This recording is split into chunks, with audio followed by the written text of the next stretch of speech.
एक गांव था जहां सभी धर्म जाति के लोग निवास करते थे।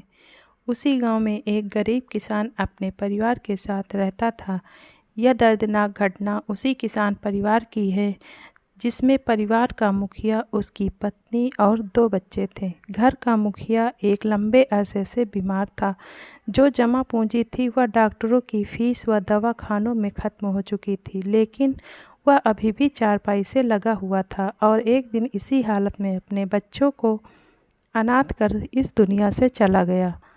मुसीबत का मारा परिवार खाने पीने का मोहताज हो गया, मगर लोग अपने काम धंधों में लग चुके थे। किसी ने भी इस परिवार की ओर ध्यान नहीं दिया। बच्चे अक्सर बाहर निकलकर सामने वाले मकान की चिमनी से निकलने वाले धुएं को आस लगाए देखते रहते।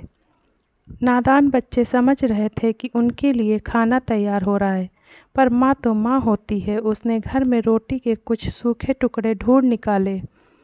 इन टुकड़ों से बच्चों को जैसे तैसे बहला फुसला कर सुला दिया।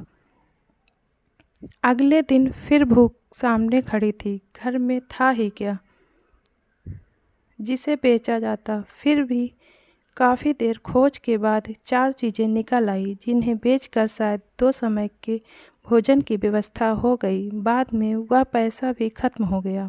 भूख से तड़पते बच्चों का चेहरा माँ से देखा नहीं गया। 7वें दिन माँ ने अपने बच्चों के लिए मोहल्ले के पास वाली दुकान पर जा खड़ी हुई। दुकानदार से महिला ने उधार कुछ राशन मांगा तो दुकानदार ने साफ इनकार कर दिया। एक तो पिता के मरने से अनाथ होने का दुख और ऊपर से लगातार भूख से तड़पने के कारण उसके 7 साल के बेटे की हिम्मत जवाब दे गई। वह बुखार से पीड़ित होकर चारपाई पर पड़ गया। बेटे के लिए दवा कहाँ से लाती, खाने तक का तो ठिकाना था नहीं। तीनों एक घर के कोने में सिमटे पड़े थे। माँ बुखार से आग बन बेटे के सिर पर पानी की पट्टियाँ रख रही थी। तब 5 साल की छोटी बहन अचानक उठी, माँ के कान से मुंह लगाकर बोली, माँ भाई कब मरेगा। माँ के दिल पर मानो जैसे तीर चल गया। तड़प कर उसे छाती से लिपटा लिया और पूछा, मेरी बच्ची तुम यह क्या कह रही हो।